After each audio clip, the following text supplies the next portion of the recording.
Down! Green team! Green team! Set! Hey!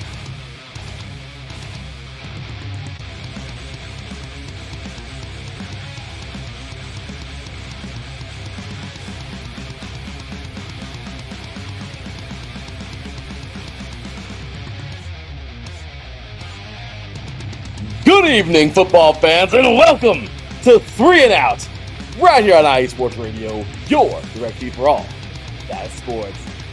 What's going on, everybody? Good evening. It is Sunday, December 7th, 2025. Isn't that crazy? We are like legit under a month, right? We are on to the next, if you will. 2026 is knocking on the door. But I'll tell you, 25 has left an impression. For some teams, a good one. For some teams, a horrible one. We'll talk about all that in just a little bit. But what a day of football we've had, man. Oh, my gosh. I mean, has this not been a day in the NFL? We've had, I mean, who thought the Steelers had it in them, right? That was crazy earlier today. Of course, the Colts would start falling apart at the absolute worst time of the season. Saints actually win a really good game, which, I don't know. The question now is are the Saints,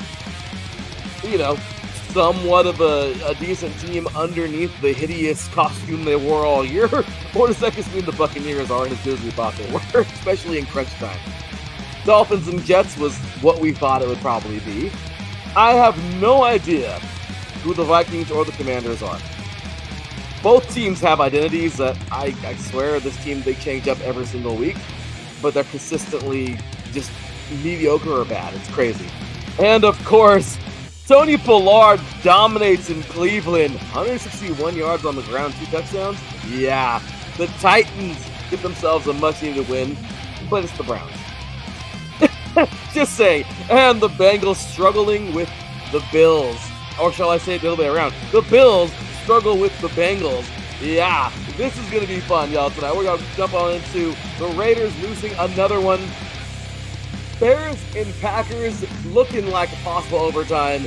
And, oh yeah, the Rams, they're dominating yet again for Cardinals. All of that, the college bracket has been released. Down goes Mount Union, down goes North Dakota State, down goes South Dakota State. But the craziness has begun, and then there were 4 in some college conferences and divisions. Oh, it's going to be a fun one, y'all. Be ready. Let's do this. Grab you something delicious to eat, because 3 and Out is here, y'all. You are now tuned in live to 3 and Out, right here on IE Sports Radio, your direct feed for all the guys sports.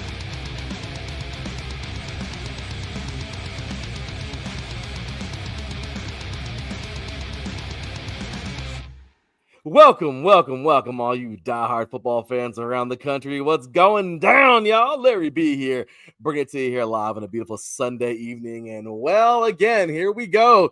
Football is off to the races, man. Can you believe we are getting close to the end of the year, man? It is week 15 coming up on Thursday. Isn't that something? Finishing up week 14 now. The playoff picture is getting as clear as day. And here it comes, man. So really excited for everybody tuning in tonight, man. We're going to have ourselves a fun show. Again, lots of college talk coming up, a little bit of high school, and of course, we're going to jump on into a lot of NFL. With that said, I'm going to bring on my host, man, well, my co-host, my dude, man, talking all things volleyball on Monday nights on Set Point. That women's tournament's going on right now, so you want to check that out. And of course, IE Sports Radio Hall of Famer, IE Sports Radio SoCal Insider, and of course, the co-host of this show, 3 and Out. Ladies and gentlemen, Mr. Teran Rodriguez. Good day, sir. How are you today, man?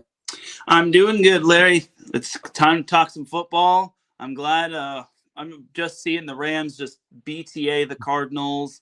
It has been absolute slaughter city. It has been something, hasn't it, Teran? I'll tell you. This is what a day. I mean, some of these games, like I said, they're kind of like an I told you so. The Raiders looking much like the Raiders have looked for about 20 years now. So, that was no surprise to me. But yeah, this Bears Packers game is a fun one. Oh my Can gosh, this can is Fox literally just change the Rams Cardinals game to that game to Bears Packers? yeah, it's ugly. We don't That want to game, see the Cardinals get BTA'd anymore. the poor Cardinals. I know they were leading. They actually had a lead, I think, at the very beginning of the They game. did. They led like 7-0 at one point, 7-0 and 7-3, and then the Rams started to do this thing called adjust. Yeah, and well, we could see what happens here. So yeah, not fun. So with that, man, let's go ahead and jump on into our week, because Taryn, we had a crazy day of college football yesterday. So we're gonna keep you up with these NFL games, and of course, second half of the show, we're gonna be recapping the whole day and getting you ready. We got some Sunday night football coming on up tonight. It's gonna be a fun one with Chiefs hosting the Texans. That's going to be a fun game. And then, of course, tomorrow we got the Eagles taking on the Chargers on Monday Night Football. And then why not? Thursday Night Football to kick off Week 15. We got the Falcons taking on the Bucks. I'm looking at the Bucks a lot different now after today. I'm sorry. And then, of course, at the end, a little bit of power rankings and my little tiers I like to make and why I put them there and what these teams are kind of doing at the moment, especially into this final week of the year. So, or sorry, a final month of the year, getting close to that final week. But with that said, guys, let's go ahead and jump on in. Just talk a little teeny bit about what we talked about yesterday. Always something we do here on this show. We kind of just recap a little bit what we talked about yesterday. If you want the whole deal, by all means, head on over to yesterday's show on YouTube. Man, we had a lot of talk about high school football. I made a gigantic argument of why Bishop Gorman needs to be number one in the country. I'm sorry. Darren and I think we hit that on the head. That was a perfect argument. I'm sorry. It just is what it is. Sorry, not sorry, whatever, but it's the truth. But going back into yesterday, as a matter of fact, gotta give some love, man. Good old South Lake Carroll in Texas. We're getting close to the end of the year here for everything in high school football. But of course, for for Texas, that bracket seems to go pretty much all the way till Christmas. So obviously the big one in California, Santa Margarita taking on De La Salle. That's NorCal versus SoCal right there. A little NorCal, SoCal action, always a fun one. But I will say, Taryn, yesterday, Texas, man, we had another. This is, of course, their highest bracket. But South Lake Carroll, man, a team we've been following for quite some time now. We know these guys. Those Texas teams revolve a little bit down there. But nice victory for those guys. Number 5, South Lake Carroll. Shows why Texas runs through the Dragons, man, because these dudes are legit. A slow start turned into a 51-19 beatdown. Looks kind of like the Cardinals and Rams. Poor Denton, man. Denton Geyer as SLC scored 38 straight, man, to roll into the 6A D2 semifinals. So yeah, down goes Denton Geyer. They look like the Cardinals. They're like, yeah, we're no, you're not. Kind of sad, but crazy victory there, man. South Lake Carroll gets their thing done. They look solid, and we're getting close to the end, like I said, of these high school playoff brackets. But again, like I said, the big one here in Cali, and a really big one, at least around the country for me, because again, we're cheering for our SoCal teams, and of course, making the argument that Bishop Gorman needs to be number one now after everything. But Taryn, of course, like I said, all of our diehard fans out there, when I didn't catch this yesterday, check out that show from yesterday. But anything to add for high school? Well, I will say South Lake Carroll DeSoto is going to be a banger of a matchup. Like, get your popcorn ready, or your big popcorn ready in terms of this Texas high school football game. Oh, it's going to be fun, man. DeSoto, we know them all too well as well. So great stuff there in that bracket. So as the Packers look like they're probably going to score a touchdown right now, and they did. They did. All right. Well, Packers just took the lead right now, 28-21 with 3:32 to go in the fourth. As we do that, let's roll on over to the 3C2A, because Taryn, it happened. Everything we thought, it happened. San Mateo dominated number 2, Modesto, 38-7 to claim the NorCal championship again and punch its ticket to a 4th straight 3C2A title. Bulldogs rolled up 38 unanswered and never looked back, man. Next stop, well, what happened at the same exact time? Number 1 Golden West took down number 2 Saddleback 33-15 to secure the first SCFA title in program history. Yeah, these guys are going, man. Kuanoa K, the guy that I would never say his last name. This dude was amazing. Tanner Schmidt, just awesome job by these guys. a defense that closed the door. A perfect 12-0 season stays alive. State title next to take on San Mateo. Teran, you and I are going to be previewing the heck out of this next week, but a little teeny preview, man, or at least a little recap of these games. How about that? Yeah, I mean, it was pretty obvious just because San Mateo is the class of Northern California, and then Golden West has just been the class of all junior college altogether. What I'm hearing is that the championship game will be played at Orange Coast College, thankfully, because back in the old days, Golden West used to play its games at Orange Coast College, which, I mean, they still play. They kind of still play sometimes, but they now have their own field and whatnot. So it's just a better venue, more seating, and honestly, it's a great place to host the championship game, and I can't wait for it. That's really freaking cool. Well, nice work there to those guys. And Darren, we're going to have ourselves some fun talking about these guys next week, but just an amazing year for both these teams. And obviously, I know you and I are going to be taking those guys from Huntington Beach, obviously SoCal bias, but we know it's not going to be an easy feat, man. San Mateo has been dominant for years, and they are the most consistent team in the 3C2A to at least get to the semis. But for sure, I mean, well, sorry, to at least get to the championship, but for sure the semis. So this should be a really good year. I mean, a really good football game, man. I am so excited for this. And I just, I wish both teams all the best, but wouldn't it be special? Golden West has never been here. Here they are. Wouldn't it be special? First time happening? It would, yeah. I would love it. But San Mateo, as you said, they're not an easy opponent. They got that dog in them. Yeah, literally. Yeah. So, no pun intended. Yeah, no pun intended. So yeah, man, here we go. Coming up next week.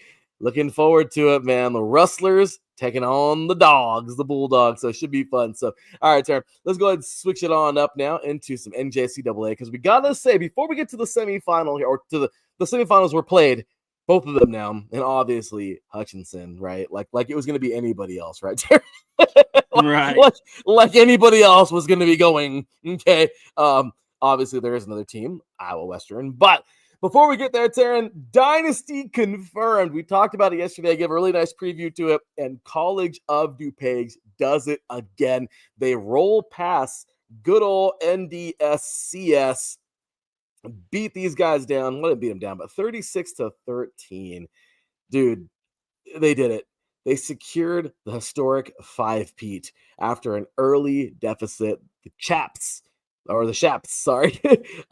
exploded for 22 in the second quarter and never looked back.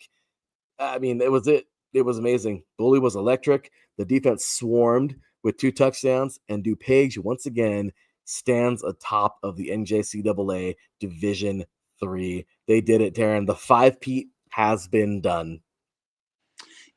We talk about dynasty, use the word dynasty.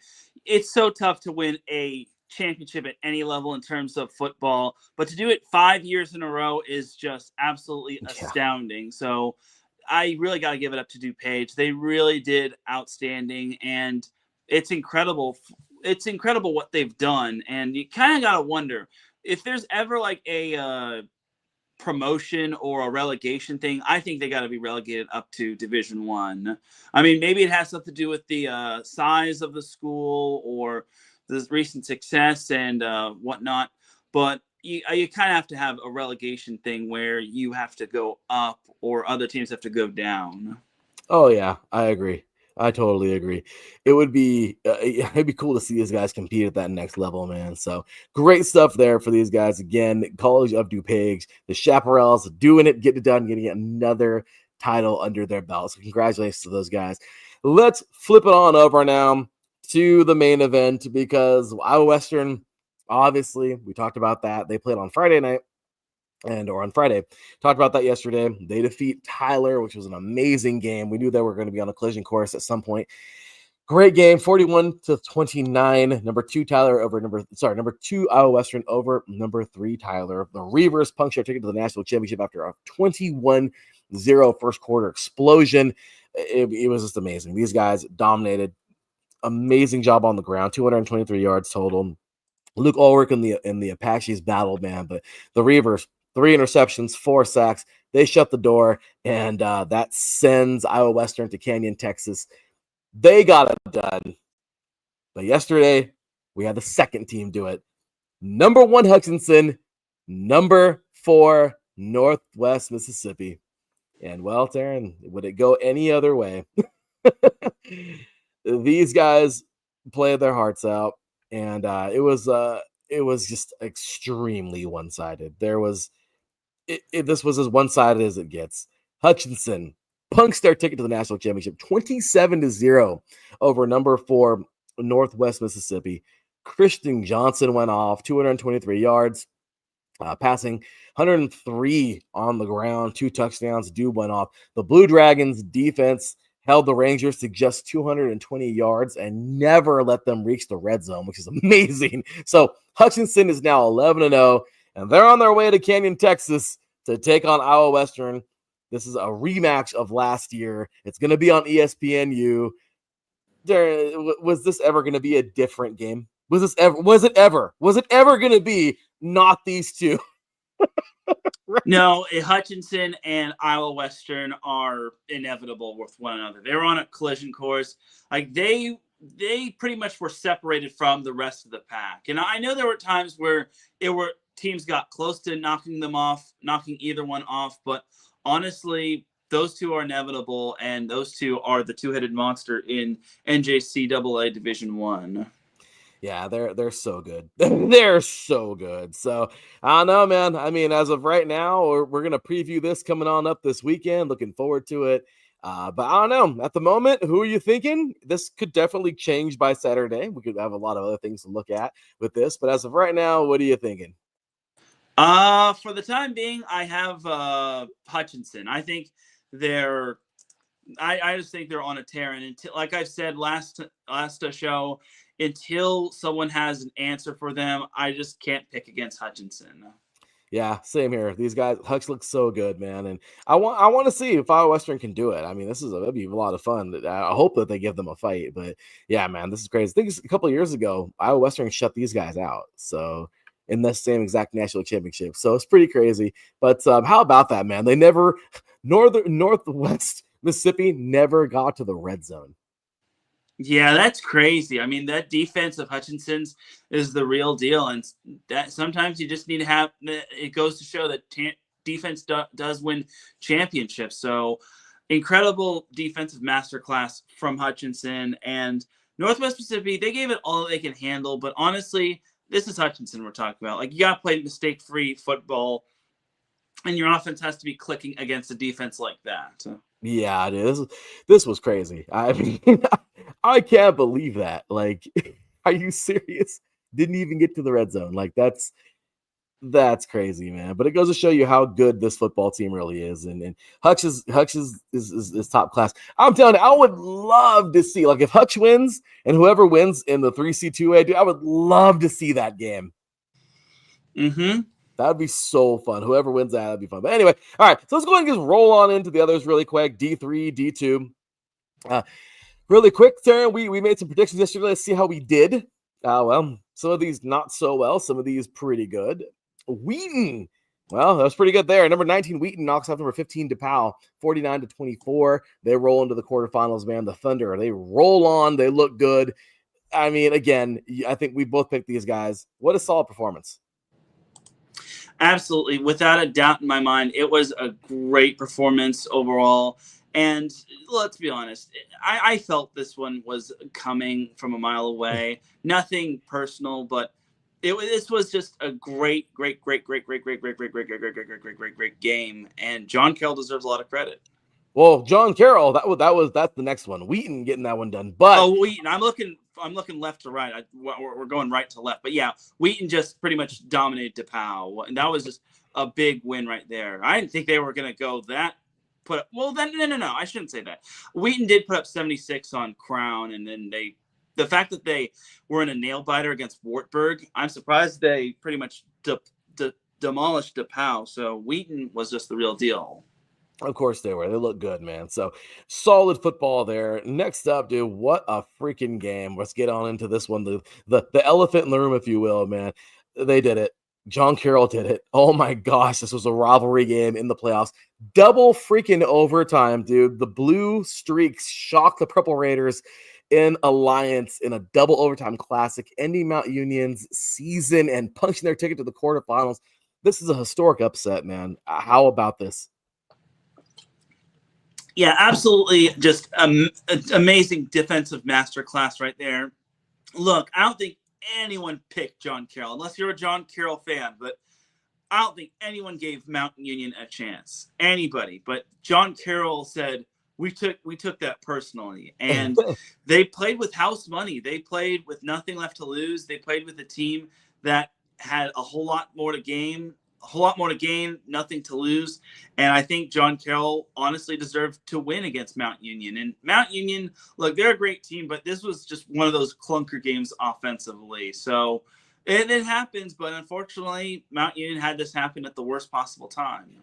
They did, and I mean, you got to give a lot of credit to John Carroll, but it's true, man. We know that Mount Union offense is very high powered. You know what? It's a rough game, and these happen, but unfortunately, it happened to them on the stage, and that's it. Mount Union has been around the Stag Bowl since 1993. I think that was their first title they ever won, and here they are, a ton of titles later. These guys know, and these coaches prepare them. They know they're always on that stage. So again, this is just a game that they're going to want back. But great performance for John Carroll. You cannot slight these guys. I'm proud of them. I think they're going to do really well in the next round. But just really, really, really good game there. Congrats to them. Moving forward, man, let's go ahead and roll through the rest of these really quick. Salisbury, this was a crazy game, man. Johns Hopkins just destroys these guys. The Blue Jays unleash a complete performance here, dominating every facet. And Johns Hopkins, they looked every bit like the title contender. 45-13 over Salisbury. Susquehanna.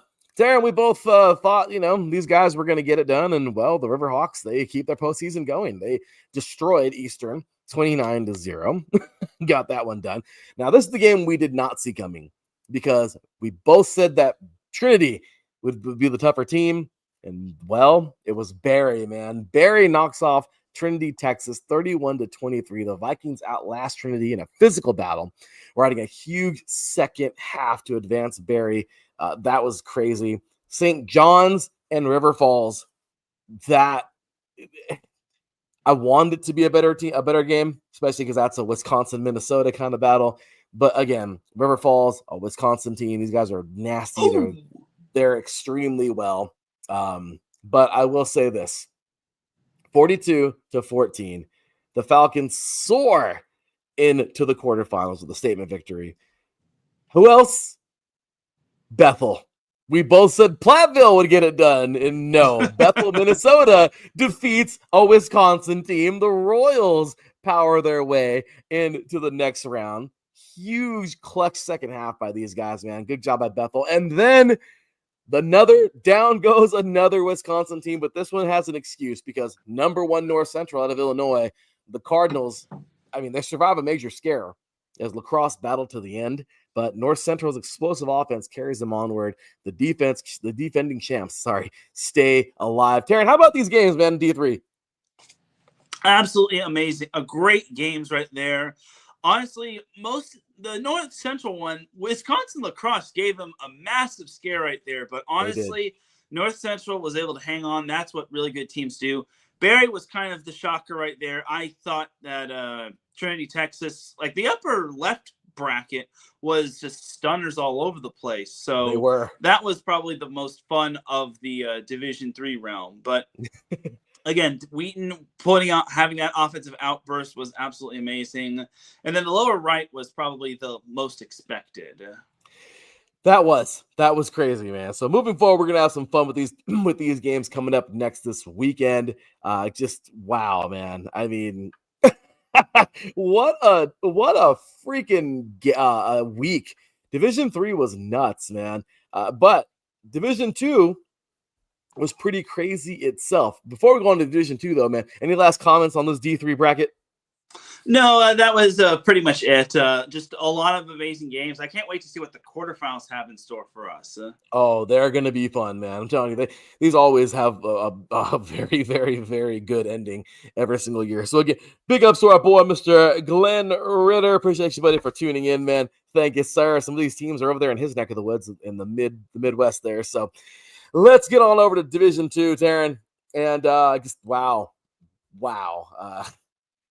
Touchdown.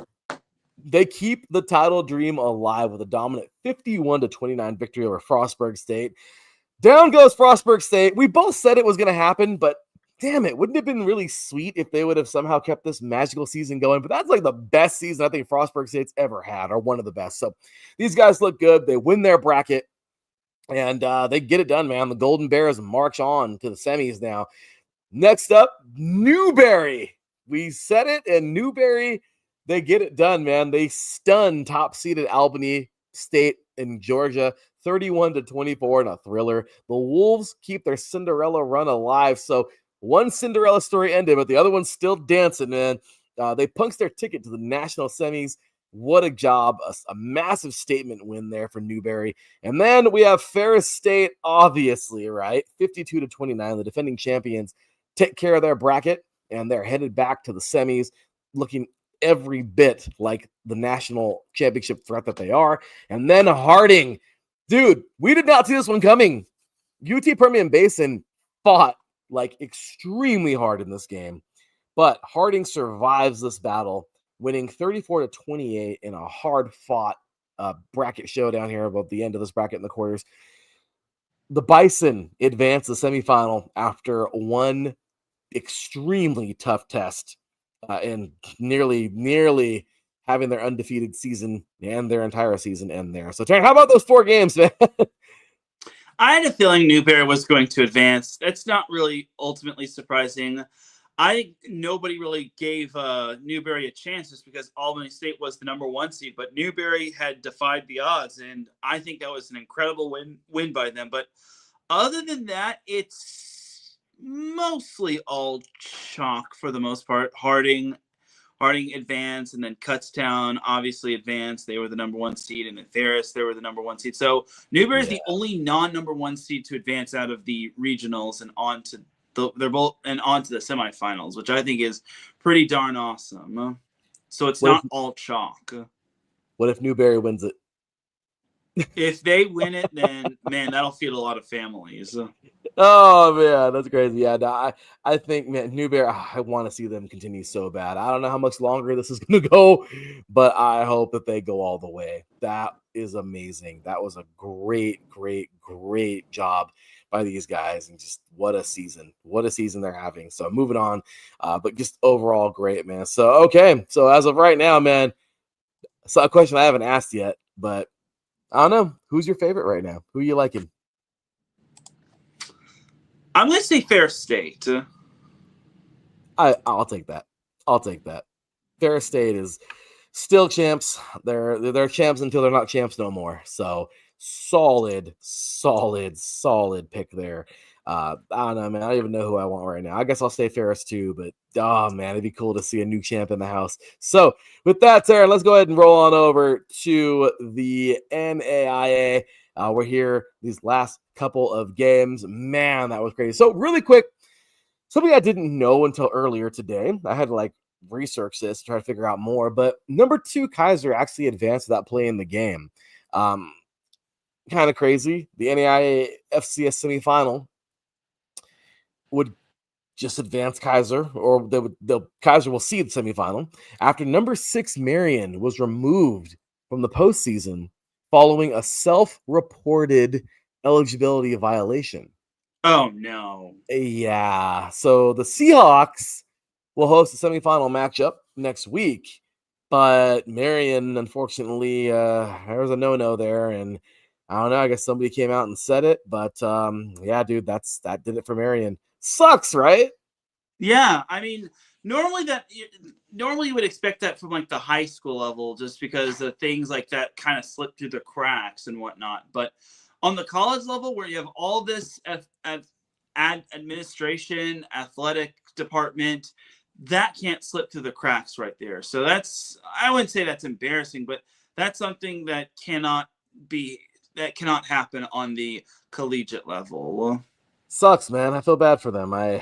Things happen, but man, that sucks. But regardless, next week we're gonna have it here, man. It's gonna be a good one. We talked about in the beginning. We had a few teams. We had Grandview, Kaiser, Morningside, and Benedictine. Well, the one team that we thought for sure would be here, Morningside, after having a really tough, tested year, they're not here. And the one team that we didn't really see, maybe from afar, we liked them all year last year. We thought they were a good team. And this year we were like, oh, they're a dark horse. Well, they're freaking here. Teran, they did it. College of Idaho. So let's go ahead into these games, man. College of Idaho, they storm into the semis with a 41-26 takedown of previously unbeaten number 3, your boys, man, Montana Tech. Ryan Byington ran for 145 yards and 4 touchdowns. The Yotes had forced 3 huge turnovers, and CI, College of Idaho, flipped the script in Butte. These guys get it done. Number 5, Benedictine stuns number 4, Friends on the road, 24-18 to earn a return trip to the NAIA semifinals. The Ravens shut down the NAIA's top rushing and scoring offense and sealed it. Trey Williams gave his game-saving deflection and fumble recovery in the final seconds came up huge. And then, of course, number 1 Grandview dominates again. The Vikings roll past number 7 Lindsey Wilson 35-7 and punks their ticket to the semifinals. A complete performance here, offense, defense, special teams, including an electric Isaac Crackle 85-yard kick return. 26 straight right now in their win streak. How about these NAIA games, Darren? Well, Grandview beating Lindsey Wilson was kind of obvious. Benedictine Friends was a darn good game. And then College of Idaho, look, I'm going to say this. Montana Tech and College of Idaho, I feel they're kind of similar with one another. It's kind of tough to predict that type of matchup because I think both these teams are rivals. But Idaho really surprised, and I was very and generally impressed by how they played against Montana Tech. So I think that matchup did live up to the hype, and I think it'll be interesting to see what happens in the semifinals. I think so too. Really a lot of fun there and exciting NAIA football. But yeah, so we'll figure all that out next week. We will go ahead and talk about these games and get on to semis. Into the FCS we go. And this was just a crazy week. Villanova knocks off Lehigh 52-7. Yeah. Wildcats postseason surge continues in a big way. South Dakota slaps around Mercer. I did not see this one coming a million miles away. I didn't see it 2 feet in front of me. This is crazy, man. South Dakota, the freaking what are they? The Coyotes. Sorry, they roll past Mercer 47-0. Man, the Coyotes look dangerous heading into the quarterfinals. Down goes North Dakota State. Illinois State, the Redbirds get it done 29-28. This is the shocker of the playoffs in Fargo. 29-28 again to eliminate the number 1 overall seed, the number 1 overall team. This is one of the biggest upsets in FCS playoff history. Tarleton State, again, coming up from Division II just last year. Here they are, man. 31-13 over the North Dakota Fighting Hawks. These guys get it done, man. 31-13 behind a balanced offense, strong defense. Tarleton is moving on. A game that we didn't talk about, the SWAC Championship. There's not an FCS game, but congratulations to Prairie View for defeating Jackson State 23-21. Nice job there. They're punching their ticket to the Celebration Bowl. We have Montana State defeating Yale. Down goes Yale. Tough go, man. Yale was the last remaining Ivy League team. They got it done, though, all year long, and this year just couldn't. Montana State, obviously, tough customers there. The Bobcats, man, they went on into Missoula. Like I said, I'll keep on saying that, and defeated the Grizz. So, yeah, this is the hard team to beat. Tough go for Yale, but great job for Montana State moving on. Montana, speaking about the Grizz, this was a game that would be a semifinal game usually, but they took down the Jacks. Down goes South Dakota State. Both North and South Dakota State eliminated in this round. Offensive eruption here, man, in Missoula. Montana drops 50 points, man, on South Dakota in a high-powered second round win. The Grizz Offense is rolling. And then SF Austin, we talked about this being like the game of the entire bracket right now. Great game, man. We both pick Abilene Christian too. But SF Austin 41-34. A Texas showdown that was really fun. And a wild back and forth game with the Lumberjacks of SF Austin advanced. Teran, how about these crazy games in the FCS? Yeah, absolutely. A lot of amazing results. I mean, Mercer losing to South Dakota, that was a shocker. South Dakota laid the BTA on Mercer. And Illinois State beating North Dakota State, that was a marquee win right there. I couldn't believe that at first. I was like, dang, Illinois State really wound up winning by 1 point. And I'm gonna call it right now. I bet you they wound up going for 2 on their final drive. It wouldn't surprise me if that were the case. But yeah, it was 2-point conversion to win the games. That is that you play to win the game, and that's what you got to do against a championship caliber team like North Dakota State. Something I will say is that I saw the Montana State game, and I guess Montana State and Yale were a little chirpy, not just during the game, but after the game. One of the Montana State top running backs was chirping still with the Yale players, and the coach and one of the Montana State players had to hold him back. So hopefully for his sake, he doesn't, go off the rails and whatnot. So, but other than that, lots of great results. Now it gets interesting in the upper left bracket. Can Davis swing while the or cut through while the knife is hot? And we shall see, man. I'm looking forward to this next round. This is going to be a lot of fun. FCS football, always a good one. Teran, let's move on over to the FBS quickly and talk about some of these crazy games. Obviously, we talked about Kennesaw State. They get the shock, one of the shocks of the year. These guys were just an FCS team, and here they are winning the freaking the good old Conference USA. James Madison. We talked about them yesterday, dominating. It's their 3rd year in, and they just win the Sun Belt. Congratulations to those guys. Tulane, obviously claiming their spot in the college football playoff, winning the American. Then, of course, Boise State knocking off UNLV before they hit the road and head on over to the newly formed Big 12. Again, we talked about all those games yesterday, so if you want more on those, check us out from yesterday here on IU Sports Radio. And then, of course, Teran, we had some fun yesterday with some of these games. Texas Tech dominates the Big 12 game 34-7 behind an extremely stifling defense. 2 touchdowns from Coy Eakin. I mean, the Red Raiders had 4 takeaways. They were dominant. There was no way they weren't going to win that Big 12 game. Western Michigan avenges this only MAC loss of the year. Well, only MAC loss. I mean, just a crazy game for these guys. 23-13, knocking off Miami of Ohio, winning the MAC title. We have Georgia dominating Alabama 28-7 to win another SEC title. And that first round bye, they look good, man. Georgia looks really, really well. These guys roll and look red hot.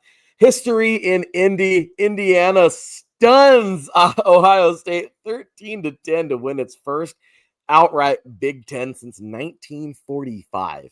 That's insane. A missed chip shot field goal seals it as Fernando Mendoza and the Hoosiers complete a perfect 13-0 season.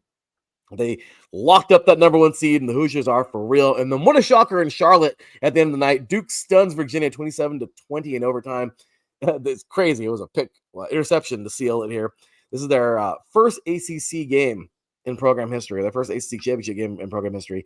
Darian Mensah finds Hazley on a 4th and goal, and Luke Margot seals it in a walk-off interception there.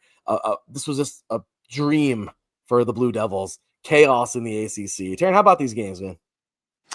Yeah, it was pretty crazy. I mean, first and foremost, Tulane managed to pull off a big win over North Texas, which I thought was pretty impressive. James Madison over Troy, that was no surprise, as we said. Look, Texas Tech really BTA'd BYU, and there's a reason why BYU's only loss was to Texas Tech. And I think Texas Tech's loss to Arizona State was when Arizona had its starting quarterback before he was out for the rest of the year. So Texas Tech definitely now looks like the real deal. Look, Alabama, I'm just going to own up to my pick. I did not see Alabama losing to Georgia by any means. I thought Alabama was going to win big time, but I guess Alabama doesn't have the blueprint to stop Georgia after all. And Indiana beating Ohio State, that was an absolute dream if you're a Hoosier fan. I will say this about Ohio State. I think they should have gone for it on 4th and 1. I know the fourth I downs were know. hurting them, but I just don't understand how you missed a less than 30-yard field goal. But you should never have the game rely on the leg of your kicker. I think they should have just gone for it on 4th down, maybe just push it or anything. But that's life in the big city. So tough tamale for Ohio State, but it's not going to really matter anyway. And and I forgot, Duke beating Virginia was just unbelievable. Duke. Again, we can talk crap about the ACC all we want to because I have fun doing it. Again, I don't even take that conference serious. But realistically, man, it was a great game. Really, really, really good game. And Duke just pulling off the shocker just made it even better. Kind of even further solidifies our comments yesterday. Talking about it not being, again, people want to talk crap about the Big 12, about the Pac-12. The ACC is the same dang thing over there. So East Coasters, y'all want to chill on that. But yeah, Terrence, so crazy stuff there, man. And then of course today the bracket was announced. Crazy, man. This is awesome. So James Madison, Teran, cue the Wario meme. I've won, but at what cost? Exactly. James Madison will be taking on Oregon. Good luck. Alabama. We're taking on, and the winner of that will play Texas Tech. Then we have Alabama taking on Oklahoma. The winner takes on Indiana. Tulane will take on Ole Miss. The winner will take on Georgia. And then Miami. Miami. We'll take on Texas A&M, and the winner will take on Ohio State.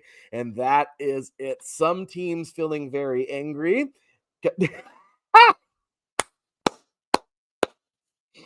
That's mean. Well, Really mean. you all saw it. Hopefully, yes, y'all got to see it. That's exactly it. That's kind of sad, but it's the truth. Yeah, dude, craziness here for dang sure. But oh my gosh, well, let's see what happens in these games. But yeah, Teran, this is it. That's our bracket. Some teams getting kind of angry. Like Notre Dame, who rejected their bowl game invite because they're angry. Too bad, so sad. Texas also not making it, feeling like they got snubbed. Is what it is, man. Tough luck. Ball didn't roll your way. Sorry. Whatever. Anyway, but yeah, Teran, this is crazy, man. First things first. What do you think about this bracket? Well, I mean, there's no real. You're not going to please anybody by any means. I mean, obviously, there's going to be some people that say, "Oh, this team was left out. This team, unfortunately, should have gotten in." Blah blah blah blah blah blah blah. But it is what it is sometimes, and unfortunately for Notre Dame, they shouldn't have lost those first two games. And look, Sorry. and I get it. Everyone's going to say they should still join a conference or what?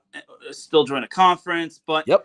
That's just there's no perfect model when it comes to the college football playoff. So what's interesting about this is that Alabama and Oklahoma will face one another, and the last time these two teams faced was this year, where Oklahoma wound up winning. Tulane Ole Miss will be interesting. I mean, Ole Miss doesn't have Lane Kiffin anymore. I think all of Ole Miss is gonna hopefully will try to stick it to Kiffin, even though he's not coaching at Tulane, but still, the James Madison's head coach. I forget his name, but he actually, I think he's going to be the head coach at UCLA after this playoff run. But he is going to be still on the staff. He's still on the staff, and he's going to be coaching. Kiffin just packed his bags and said, "See ya, Ole Miss. I'm going to LSU." So I think everyone's going to be rooting against Ole Miss, and God, if there's ever a dark horse team, I think Oregon might be that dark horse team. I mean, they have yet to win anything.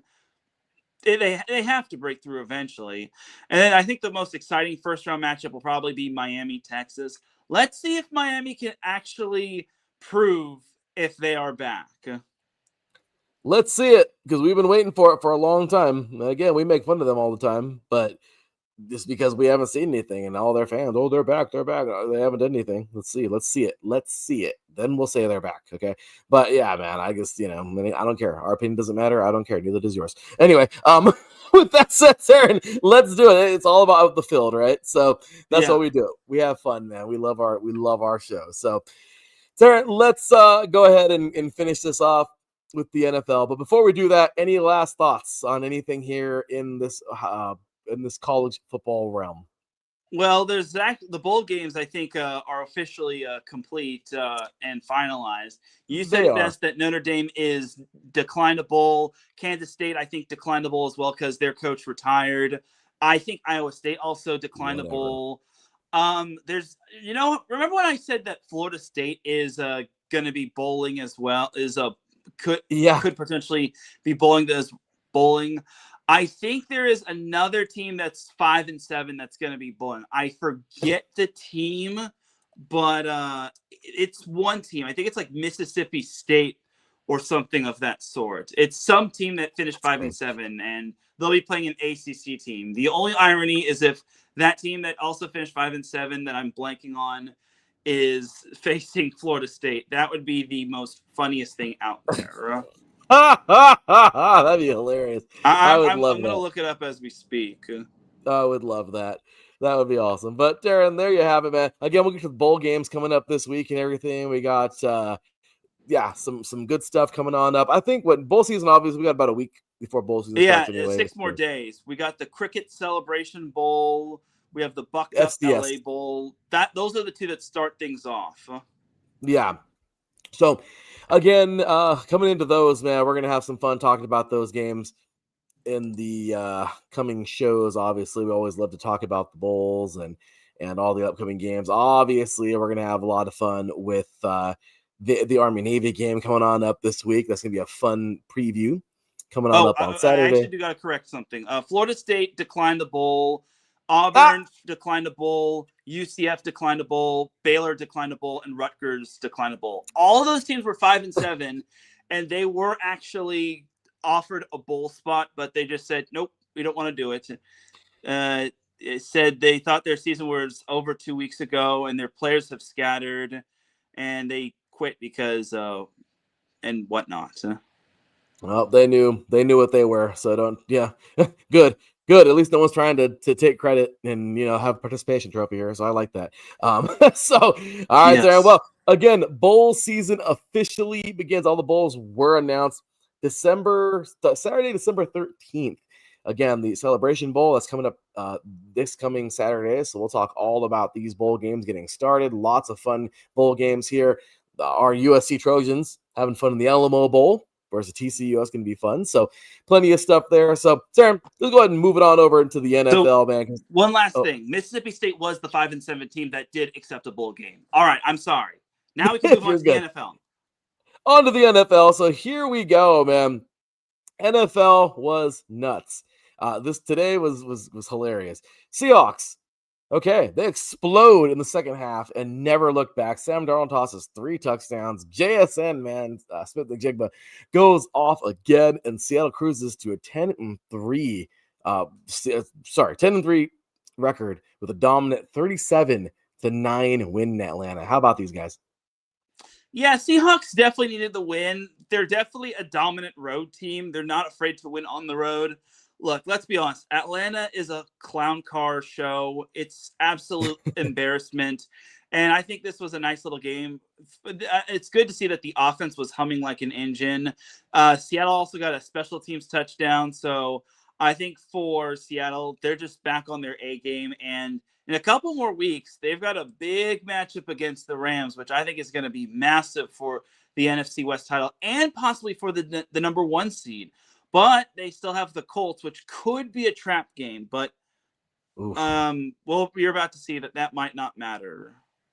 Yeah, that would be something, right? I mean, again, let's see what happens moving forward with the Seahawks. I like them right now. They look pretty darn good. But, okay, so moving it along. This game was something else. Bills, Bengals, an absolute thriller in Orchard Park today. Josh Allen and the Bills survived Joe Burrow's 4-touchdown day to win a wild 39-17 34 battle. James Cook delivers again, and Buffalo is now 9-4.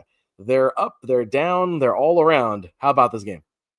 This was an interesting game. It felt like the Bengals were dominating throughout most of the way, and then Joe Burrow throws that nasty interception to Christian Benford after the Bengals recovered a fumble in the red zone. So, man, that basically describes Cincinnati's season in a nutshell right there. But Buffalo, they needed this win. Otherwise, their playoff hopes probably would have taken a hit, let alone their AFC East title hopes. So they still have that going for them. But honestly, I think this loss pretty much seals it for the Bengals, unless they win out and then the Ravens and Steelers lose out, which is not mathematically possible just because the Ravens and Steelers face one another. Right.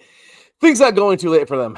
That's it. I guess they caught up with them. Obviously, not having any, not having Joe for a long time. It's just a rough. It's been a rough year. So on to the next season, really, for these guys. We have here Tony Pollard dominates in Cleveland, man. Well, good old Pollard, 161 yards, 2 touchdowns. The Titans stunned the Browns 31-29. Short Sanders threw for 364. Pretty impressive. But Tennessee controlled the ground and the clock. Huge road win for these guys. Titans, this was another toilet bowl, and well, we just had, the plunger one. I mean, what do you say, Teran, Yeah, I mean, you can't really say too much about this. The Titans did wind up winning.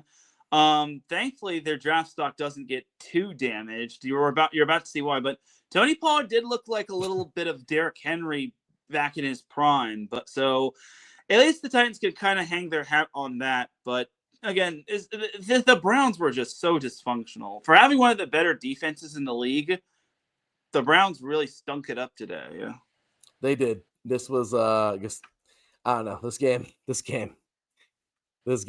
The Browns are horrible. We know it. I don't know. This game's not even worth talking about, but moving forward, next up, we have here a very odd football game. I had to ask the question in our chat earlier, who are the Vikings and who are the Commanders? I really don't know. They have the weirdest identities out there. One week they look solid. Next week they look like crap. The next week, I mean, both these teams have had the weirdest seasons. And, well, the weird game continues. The Vikings have been shut out, I think, are close to it this year a few times, and now they're shutting somebody out. Cool. But other I guess in the brighter news, Skull shutout. J.J. McCarthy throws for 3 touchdowns. Aaron Jones runs wild. And the Vikings blank Washington 31-0 in a complete dominating performance at home. How about it? Yeah, this game pretty much describes Washington's season in a nutshell. I think they got to shut down Jaden Daniels for the season. Dude is literally about to get killed out there, and if he's not careful, then his season, he could be the next RG3. And we don't want that to happen, or Alex Smith. But JJ McCarthy did look solid. He wasn't bad by any means, and this just was a masterclass from Minnesota. Something positive, considering it's been a pretty bleak season for them. It has been, and what do you say? I mean, when you look at I don't know, Commanders they go from an amazing season to crap. The Vikings go from crap to crap, really, because they were hopeful and then just nothing happened. So yeah, this has been a season, I guess, to forget. Next up, Miami rolls through the Meadowlands. Not like that's hard to do, but Jalen Wright rushes for 107 yards and a touchdown as the Dolphins hammer the Jets 34-10. Total control from start to finish. They ran wire to wire, as you would say in horse racing. But does it even matter, Terry? Doesn't matter at all. Yeah, Miami just ran all over the Jets. I mean, they didn't even need Devon Achane to muscle their way all that much. And it was pretty much a track meet for Achane and Wright. They had a combined, although they almost had 200 yards of rushing altogether, but they didn't even need Tua to throw all that much. So yeah, let's be honest, this loss pretty much describes the Jets season in a nutshell. The Dolphins, I highly doubt they're going to be making the playoffs. I mean, they still have plenty of other significant games to go. They've got the Steelers, the Bengals, the Bucks, and then the Patriots, which Even the Bengals one is going to be tough. But let's see what the Dolphins can do. If they run the table and finish out, if they somehow finish 10-7, I'll be generally impressed. But I just No, don't me see it too. happening. No, me either at all. So there was that. The Saints, wow, upset in Tampa Bay. Tyler Shaw and Davion Neal, they lead the Saints to a gritty 24-20 victory over the Bucks. Defense steps up late and New Orleans snaps the skid. I don't even know what to say about this game. I mean, again, I don't know if the Bucks are just falling off a cliff out of nowhere or if they're just, I don't know, the Saints had some kind of uproar. I don't know what's going on here. Oh man, this was such an ill-advised loss for Tampa Bay. First and foremost, you lost to one of the worst teams in the league. Second of all, that loss puts you tied with the Carolina Panthers for first Mhm. in the NFC South. And then third, the Saints just ruined their draft stock. So that said, Tampa Bay, if I recall correctly, I think Tampa Bay plays Carolina next week. No, they play Atlanta on Thursday. I'm sorry. The Atlanta, yeah. following week, they've got the Panthers in 2 of their last 3 games. So those games, you better buckle up. And don't be Yeah. surprised if Panthers Bucks gets either flexed in week 16 or they become the week 18 game of the week in week 18 on I Sunday could Night totally, Football. totally. Our very own Glenn Ritter, our Vikings insider here. I have no idea where this team has been this year. Yeah, neither do they. They don't know either. The Vikings, all right. So yeah. So Darren, good, crazy game there. I don't know. The Bucks Saints, it was trash. But the Bucks are not to be taken serious anymore. I'm sorry. And the Saints, wow, I was stupid. Why did you win? I mean, there's nothing to play for right now. So, however, there was another game that was played tonight or today. That was, oh my gosh, I don't even know what to say about this one. Duval, the Jaguars deliver, man. Trevor Lawrence throws for 244 and 2 touchdowns. A team scores twice, and the Jaguars roll past Indy 36-19 in a huge AFC South showdown win. The Colts just picked the perfect time to fall apart. This is the 11th straight game which the Colts have beaten, or the Jaguars have beaten the Colts at home, which is absolutely astounding if you ask me. I think it's gone from bad to worse when it comes to the Colts. They lost Daniel Jones to what appears to be an Achilles injury, and he came in with a fractured fibula. So, oh man, if you're the Colts, everything's just going downhill. They have Riley Yeah. Leonard at quarterback, which I don't suppose they could maybe try to sign somebody. But man, I feel bad for Daniel Jones. Like, poor guy. Yeah. Riley Leonard was the 6th-round pick, and keep in mind he did play in that college football playoff game, but this was kind of baptism by fire. And I'm already seeing the highlight where he tried to go for the first down, and then he fumbled. So, I know. man, Colts are in trouble. They got the Seahawks, like I mentioned earlier. That could be a trap game, but I think Jonathan Taylor is literally going to have to carry this team the rest of the way because Colts have the Niners, they've got the Jaguars, and the Texans. So all their games are all brutal. So what was looking like the Colts started off 8-1. Yeah, no, 7-1. 7-1. It's now looking pretty bleak for them because now they've lost 3 straight, and man, they could be without Daniel Jones, and that's just brutal. That just kind of ruins the whole season's crap at that point. I mean, they had a run, man. Let's see what they can do. I want to see. I would love to see a surge of some, of some kind of nature. But I don't know, man. This is a rough one. This is a very rough one now. And what do? You just lost your quarterback. This is rough. I feel really bad for the Colts, man. At one point, we were calling them the best team in the league, and they were. Just unfortunately for them, didn't end up going the way they wanted. It really sucks, man. So rough go for the Colts. Big ups for Duval, man. So next up, the Steelers take control of the AFC North as Aaron Rodgers throws for 284 yards. DK Metcalf erupts for 148, and Pittsburgh outlasts Baltimore 27-22. Gutsy road win here in a crazy AFC North rivalry.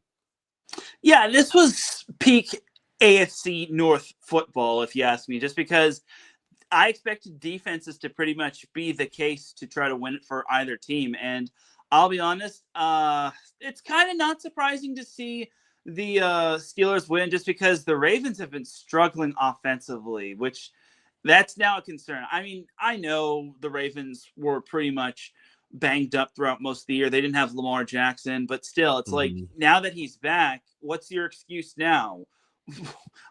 How can you justify the poor offensive gameplay? I mean, Steelers defense is solid, but honestly, this is unfortunately a loss that was ill-advised. Now the Ravens have to pretty much run the table, and it starts with Cincinnati, which they just lost to last week.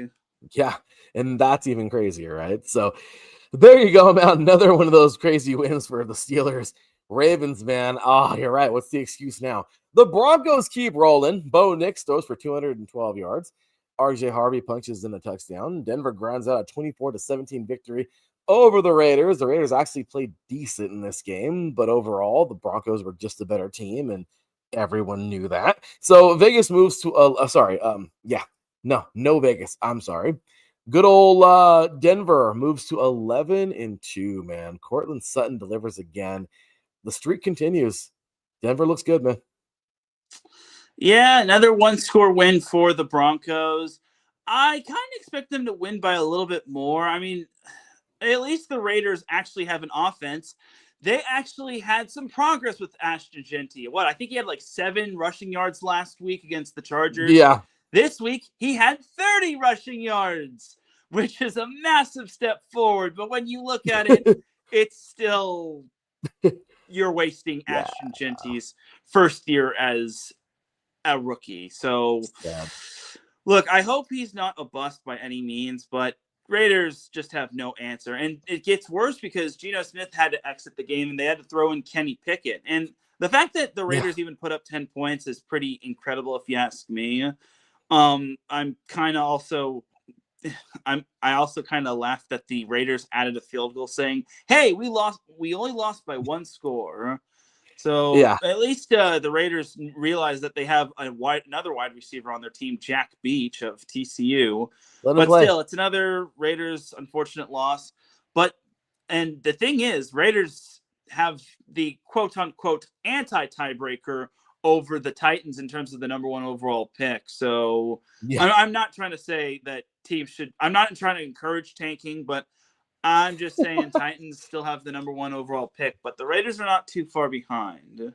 No, they're not. Poor Raiders. Horrible team. They can't even do that right. No, and they just had to beat the Titans that week. Hey, we'll see what happens with these guys in the draft. It's unfortunate. The Raiders just continue to look like crap.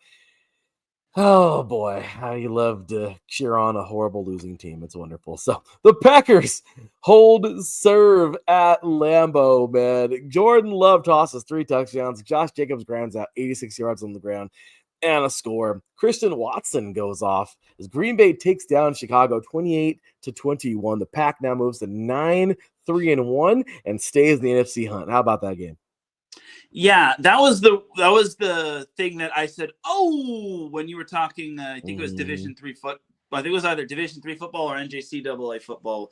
So the last pretty much play of the game for the Bears, Caleb Williams threw an interception on 4th and 1. He should have just checked it down, had the running back go out of bounds, and then just drop a play to go from there. Unfortunately, I think Williams kind of thought a little too much about it, and then he threw it to the end zone. But I think it was Cole Kmet. He was covered, and I think it was Watson that it was Nixon that intercepted Williams. It was Keyshawn Nixon who intercepted Caleb Williams to end the game, pretty much. So, yeah.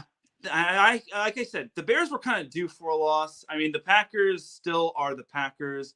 I think this is a massive win for Green Bay because now they have the inside track of finishing first in the NFC North, and it also puts them in the hunt to try to get the number 1 seed. It's true. Crazy stuff there, man. Let's see. The Packers, man, massive NFC contenders, and somebody else who's a massive NFC contender, in my opinion, the best team in football right now. Well, second best. I don't know. They're fighting with somebody, and we'll talk about that right now. But definitely the best in the NFC. The Rams, they roll in the desert, man. Matthew Stafford throws for 281, 3 touchdowns. Blake Corum sheds Atlanta for 128 yards, 2 touchdowns. And Puka Nacua dominates 167 and 2 scores. LA blasts the Cardinals 45-17. The Rams are now 10-3, and they are surging. The demise of the Rams was greatly exaggerated. And this was kind of the Blake Corum I expected to see out of college, coming out of Michigan. I think Blake Corum really showed up to this game, and I think the Rams need to start utilizing him more along with Kyron Williams, just because if they have that, then they have the best running back duo in the league, or at least maybe close to top 5 and whatnot. But yeah, Puka Nacua, he's just ridiculous. And this was a very good bounce back game for the Rams. And eventually they were able to call off the Dogs. Like I wouldn't say I stopped watching, but I just figured I just went to do something else. And then I saw that the Rams were just up 31-10 and then 45-10. I'm like, well, I guess the Rams don't need to worry about that anytime soon. They sure don't. It keeps them in first in terms of they're now the number 1 seed in the NFC, which is great. But let's see how they do against Detroit. That one's going to be a tough one, and that could be a trap game because they've got Seattle the following week. And that should be nuts, man. That'd be a fun game. So, moving on to our previews for today, Tara, we have here Sunday Night Football, Mahomes versus Stroud. Prime time showdown here. Chiefs fighting to stay alive in the playoff race. Texans looking for a statement win behind Nico Collins and Stroud's sharp play. Arrowhead under the lights. Buckle up. Who are you taking? Man, question is, who don't I want? As a Chargers fan, I don't want either of these teams to win. I know. But you know what? I got to go with Kansas City. They're really good at home. They've only lost once at home this season, which is incredible if you ask me. And the Chiefs, I just saw on the graphic, if they lose, their playoff hopes are down to 19%. Whereas the Texans, they also need the win cut to keep pace with Jacksonville and I guess the Colts to an extent in terms of the AFC South, as well as possibly getting a wild card spot. So I got to go with the Chiefs just because they have a better track record at home this year. Do not be surprised if the Texans do pull off the win. Just because the Texans have maybe one of the better defenses in the league, and they know this game could be massive for them. Oh, I think the Texans can definitely do it. I'm taking the Chiefs, but I really, really think the Texans can pull this thing off tonight.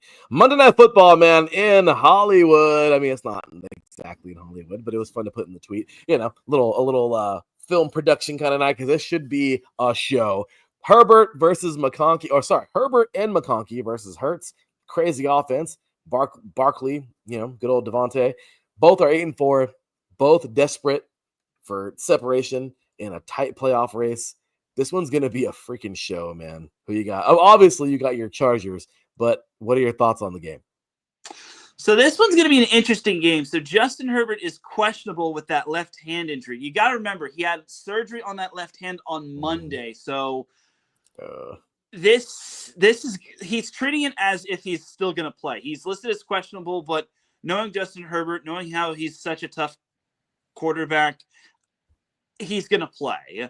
I mean, don't get me wrong. I think Trey Lance can manage the offense. That's what they got to do. The Chargers need to implement more RPOs with Trey Lance. Have him maybe go in for some maybe wildcat plays or quarterback keepers, just to implement the offense more with him as opposed to Justin Herbert. Because the way that it's going, if Justin Herbert keeps taking these hits, it's not going to look pretty. His longevity won't be as good for the near future. So, and they're facing a very brutal Eagles defense that is just strong. But my huge thing for Philadelphia is, will their offense get going? Will the Eagles have the way defensively against the Chargers? Because this is still a big game. Even though the Eagles are still leading in the NFC East, they know they can ill afford to lose another game. And they know that a loss pretty much can get the Cowboys still closer, because that's still pretty much the team that's on their coattails. And the Chargers need to win just because the AFC wildcard race is still going to be tight. And unless the Broncos have a massive collapse down the stretch, I don't think they're going to win the AFC West. So you said it best. I'm going to pick my Chargers. I won't be surprised if the Eagles win, though, just because Philadelphia is hungry for a win, and they have to get their offense going. But I think this would be a massive win for the Chargers. But they've got a tough two-game stretch. They've got the Eagles on Monday, and then a short week against Kansas City at Kansas City, which, God, the worst time to play Kansas City is in December and when Kansas City has only lost once at home. So, whew. That's brutal. That is brutal. But I got to tell you, Teran, I don't know. There's something wrong with the Eagles right now. I don't know what it is. Mm-hmm. I think the Chargers are going to take it, dude. This is going to be a fun game, but let's see. The Chargers' entire season comes down to this. If they play extremely well tomorrow, that confidence is going to go through the sky. They lose, they're still dangerous. But tomorrow, I'm telling you, they win tomorrow, dude. They're gonna go off, and this should be really fun to see them go down the stretch with the Broncos. So I don't know, that looks really, really good. So that should be a really fun game.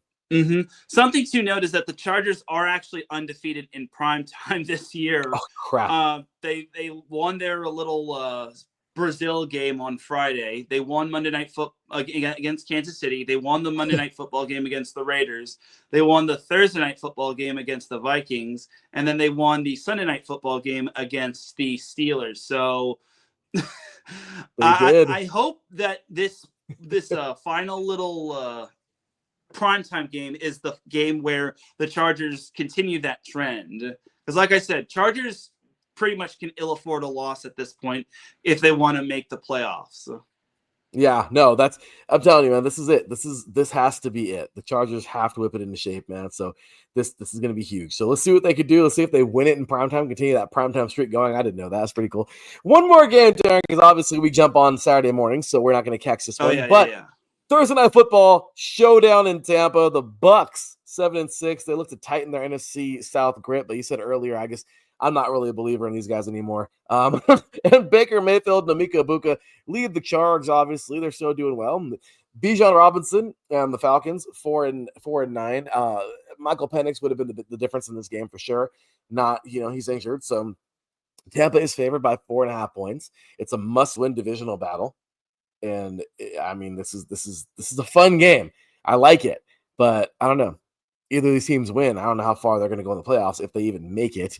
Actually, the Falcons are already eliminated. Sorry. So they've lost 9 games. But the Bucks, I mean, I know they're going to go if they even get there.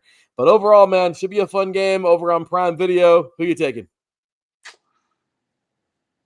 This feels like the game where you'd rather watch paint dry. I mean, the Bucks, they're good still.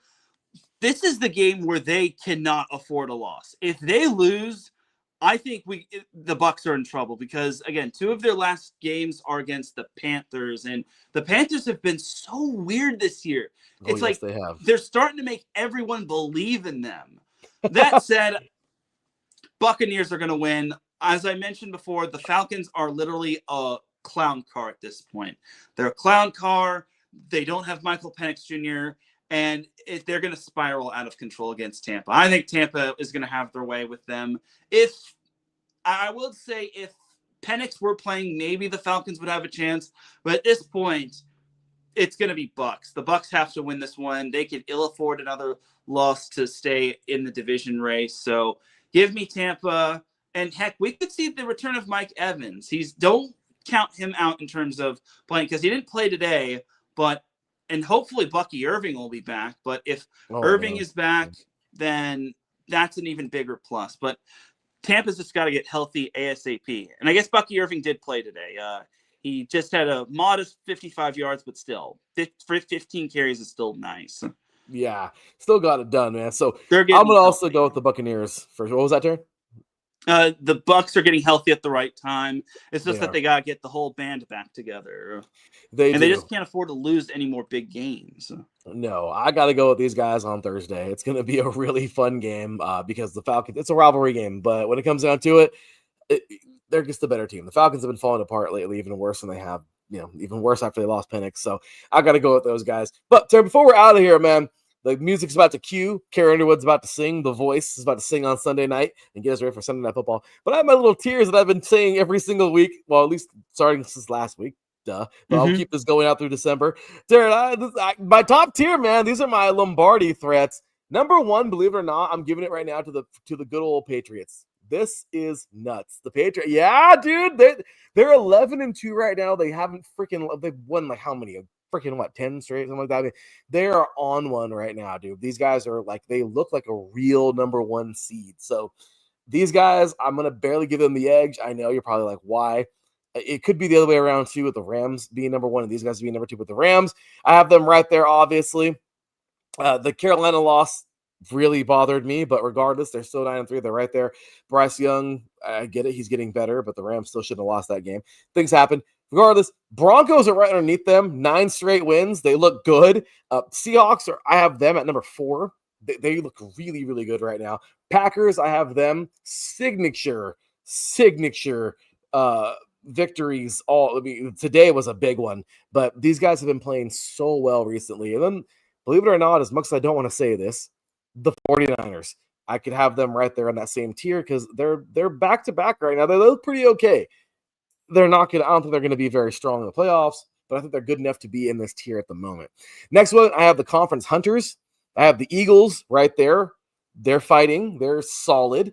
But overall, this is it's where they want to go. I have the Bears right beneath them, winning on takeaways and winning big moments. Today they didn't do that. But the Bills I have right there. Their identity is found on the ground with Cook, but again, can they win those big games? Especially when we get to the playoffs, we're going to see what they're made of again. So Colt, we've seen it, but this year, different team, different year, different record. So I have the Colts right behind them. They skidded out of control. I don't know how much longer they're going to be up here, but let's see. Maybe they can continue. The Lions are after them. They're just a weird team this year that I really liked a lot last year, but I don't know. They've been up and down. Texans, for obvious reasons, Jaguars and Chargers, I have all right there as well. These are all teams who are definitely conference hunters, but I don't know. It's up to them. These guys have their season in their hands. To the teams who are playoff teams that just need to kind of get it together and get to that next tier because there's only so many spots. The Cowboys, obvious reasons. The Chiefs, they dropped off, but they're still there. The Buccaneers, I'm not taking them serious, but they're still in this tier. Believe it or not, the Panthers, they're 7-6, dude, or whatever they are right now, but they're good. And then the Ravens, they're wishy-washy, but I still have them at least, they're playoff teams. And believe it or not, dude, the freaking Dolphins. I have them kind of a team that's like, they're still... These can be a playoff team. Now, are they going to be good if they get there? No. And then, of course, last but not least, bubble biters, the Steelers. They could be on the bubble. Bengals, believe it or not, it's some weird universe. They lose one more, they're gone. But Commanders, they're out. I had them here last week, so I don't know why I didn't remove them. And then the Vikings, they're so close. But each of these teams are like a game away from being eliminated, maybe 2. But Commanders, I dropped them right in this next tier because they're just spoilers now, along with the Falcons, the Cardinals, the Browns, and the Jets. And then total reset mode, just bottom of the barrel, you suck. Tank. Giants, Saints, Raiders, and Titans. And I know I'm just being nice putting the Titans last because I don't want to put the Raiders last, but Raiders probably belong last. All right, Teran, what are your thoughts on that? Yeah, that sounds about right for the most part. The Broncos and Patriots are both interesting just because they've won. Yeah, the Patriots you're right, they've won 10 straight games, but I want to see what they could do against an actual quality opponent. They've beaten the Bucks and Bills, but I don't know if they can really move the needle. And then the Broncos are kind of the same thing. They're still at least winning. It feels like every game has to be a one-score game, which is pretty wild if you ask me. The Rams, I think, will be back on track, but this 2-game stretch, this is a tough 2-game stretch because they've got the Lions and Seahawks. And the Seahawks game is such a quick turnaround, whereas the Seahawks, they just have the Colts, and they now have a big question mark if Daniel Jones is out, which I imagine he is. So this is going to be quite interesting for at least the NFC side of things. Like the NFC is going to be a bloodbath, if you ask me. I think it's going to be the same case like last year when it came to the Vikings, where they wound up winning 14 games and then they wound up being the 5 seed, and they missed out because the number 1 seed went to the Lions. So, and the NFC North is also interesting just because one of those teams will be on the outside looking in. And will the Bears continue their success? Can they bounce back? Can the Lions just continue to win? Again, that game against the Rams is going to be such a tough one, but we will have to see. It's a time will tell process, and the AFC is just so up for grabs. And heck, we can't even count out the Chiefs until it's official that they are donezo. And that is where we are donezo. But Teran, this was a fun one, man. We got a lot out there tonight. Talked plenty of football from all over the place. Well, here we go, man. This is it. This is the end. I mean, this is the end of the road for some. High school is going to be all wrapped up by this week, or maybe next week, actually. Texas may end up. But we're going to find out who our national champion is for Max Preps this year at high school.